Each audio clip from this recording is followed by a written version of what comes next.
continued to study some more, and I realized that tetragrammaton in Kabbalistic tradition is typically denoted or described as this triangle structure with in this case, the letters of God in it.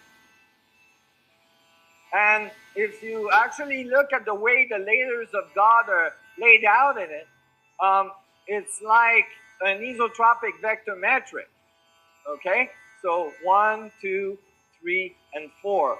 There's 4 layers to the isotropic vector metric. If you took the first layer here, you'd have 1, 2, 3, 4 on the bottom, 3 in the middle, 2 here, and then 1 on top. Just like the way these letters are laid. And the Kabbalistic tradition are very clear that you shouldn't take the letters at face value, that actually each letter has a mathematical number attached to it, and that it's the numbers that have a meaning as well. So if you look at the numbers of the tetragrammaton, then it's 10, 5, 10, 6, 5, 10, and 5, 6, 5, 10. And they all add up to 72. And sure enough, in the Bible and various texts, you find that the number of God is 72. Or the number of faces of God, or the great name of God is 72. So it all works. It's really nice. The thing is that this is only a male God. It's missing its better half. Remember? It's missing its polarity. And so imagine that you wanted to leave a code on a planet that's not so evolved, but you wanted to leave the code so that it would give them great power at an important time in history. But you wanted to make sure that it could not be decoded until they were ready for it. How would you do it? When maybe one way you would do it would be to give the code in a polarity way, so that you would have to have a civilization come to the realization of the equalities of polarity before they could decode the code. So, and that would most likely be a society that's ready for that type of power. So, when you take the male tetragrammaton and you add the female one, or the positive and the negative one, then you have to add a second isotropic vector metric. So the result is that you would have to double this number. 72 twice is 144. 144 is in the book of Revelation as a very important number for the new and the changes of the new world. When you put 64 tetrahedrons together and you get this fractal vectorial array, you get exactly 144 faces on its outside surface.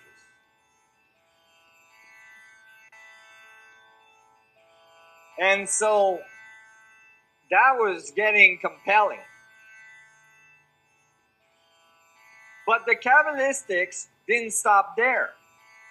The Kabbalistic traditions said, well, actually, if you want to truly understand the power of the tetragrammaton, the power of God, if you want to understand the root of creation, you must decode this tree, which was thought to be the tree of knowledge, which is analogous to the tree at the center of the Garden of Eden.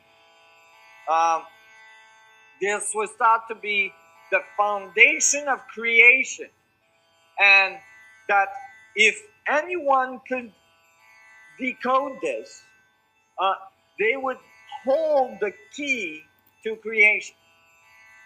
There's a lot of writing in Kabbalistic tradition that says as well that it shouldn't be attempted to be decoded because most people that have gone crazy. And so I took those warnings seriously, and I thought, well, I'm most likely already crazy. Well, I live in a van, you know. I'm studying all this crazy stuff. I must be okay, you know. It won't hurt me that much. So I went at it. And I studied and I studied and I studied and I tried to figure it out. And I couldn't really figure it out. I was really bugging on it because it was getting so complex.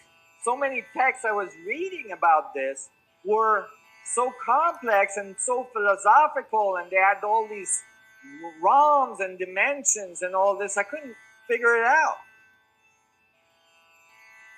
And then I decided to draw it, and I plastered it on the ceiling of my van so that when I would wake up in the morning, I could just stare at it and try to figure it out.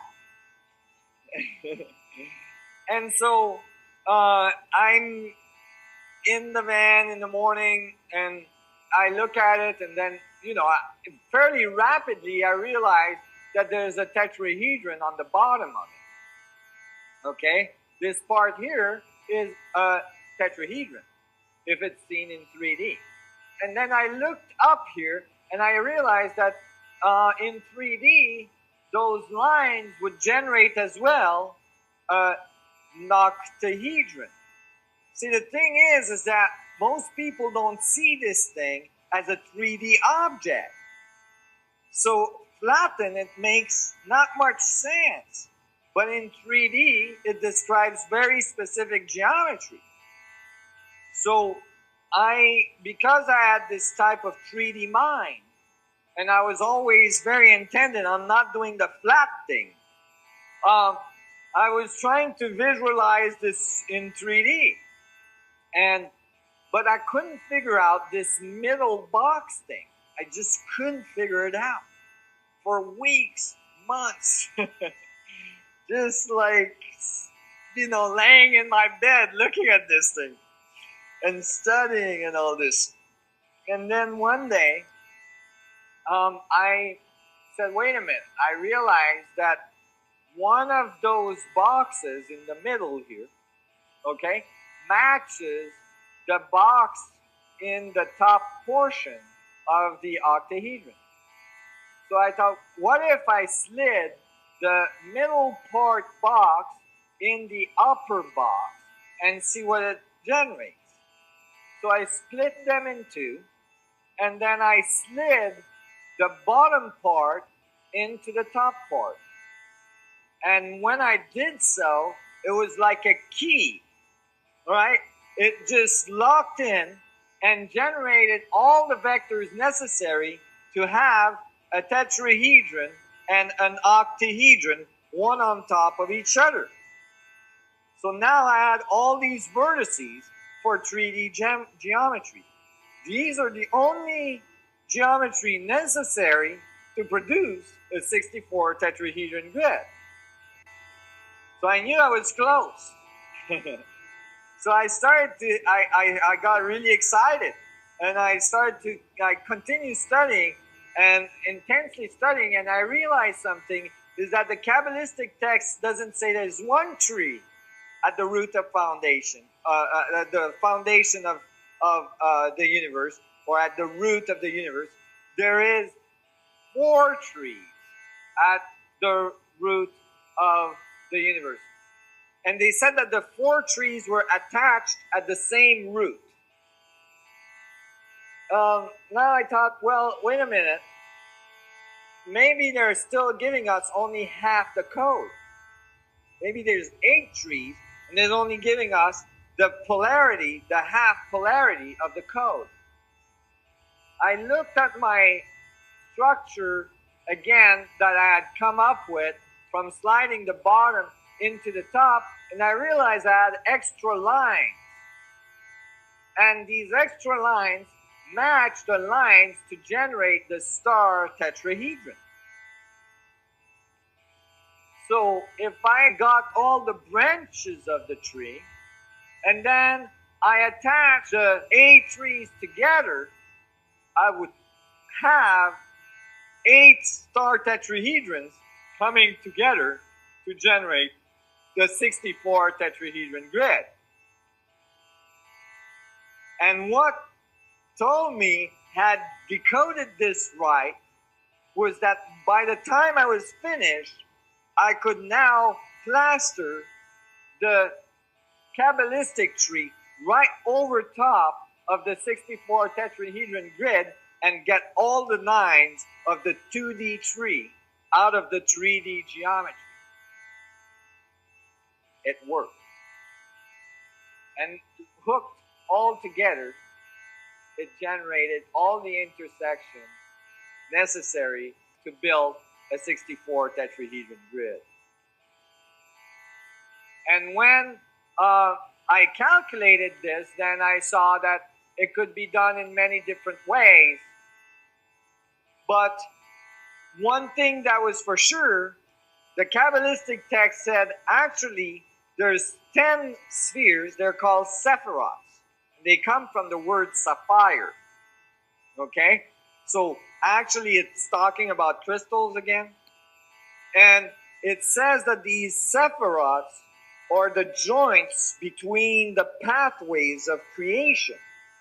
And it said that there was this 10 sephiroth to one tree, but because they're all hooked to the same center, to the same root, which is called the crown sephiroth, which is described as a point of indwelling where God falls or God goes towards infinity. Okay? Basically describing a singularity. When they say that, they say that one doesn't count. So you get 9 sephiroth per tree. Well, if you have 8 trees and you've got 9 sephiroth per tree, 8 by 9 is 72. And now you're right back to the 72 powers of God. And the code has brought you all the way back to the beginning in a feedback loop of coding information. And so I continue to find the solution to this.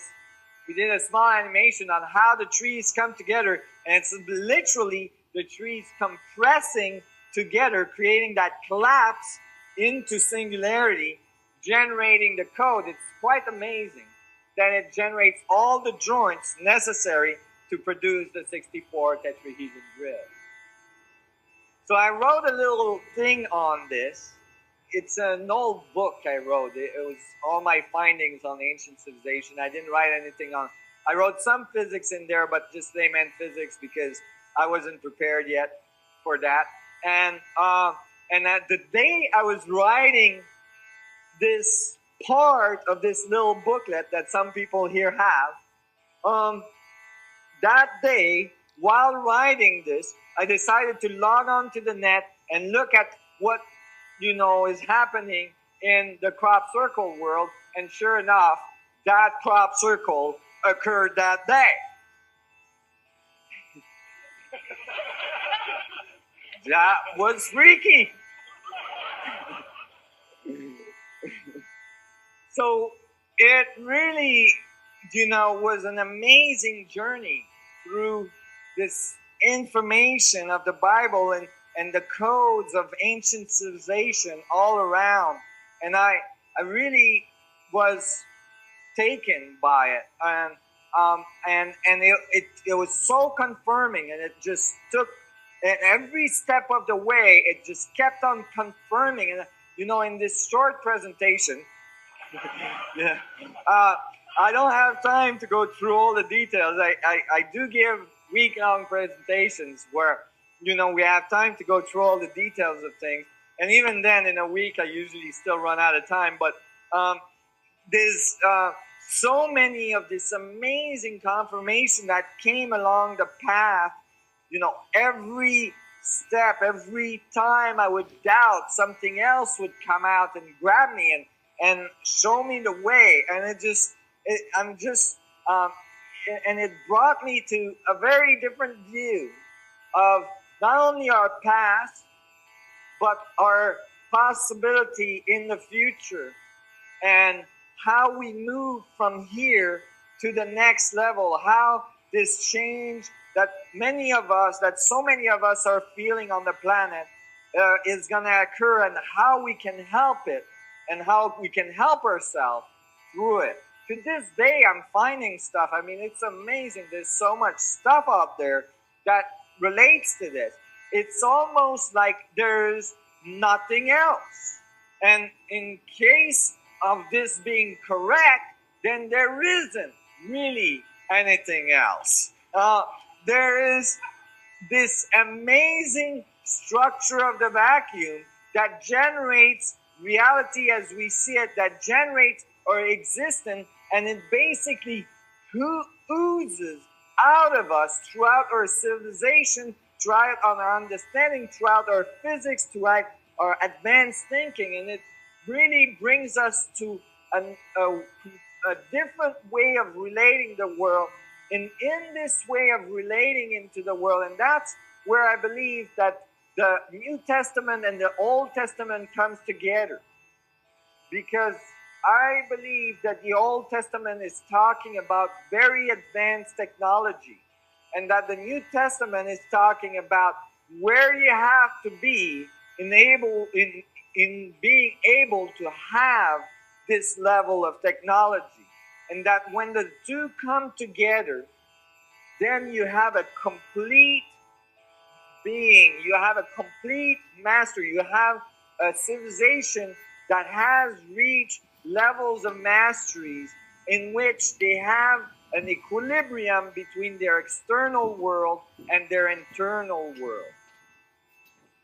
They have understood that they hold singularity, that they are in contact with the universe within their existence, even within their physical existence, which is made from subatomic mini black holes connecting all things together.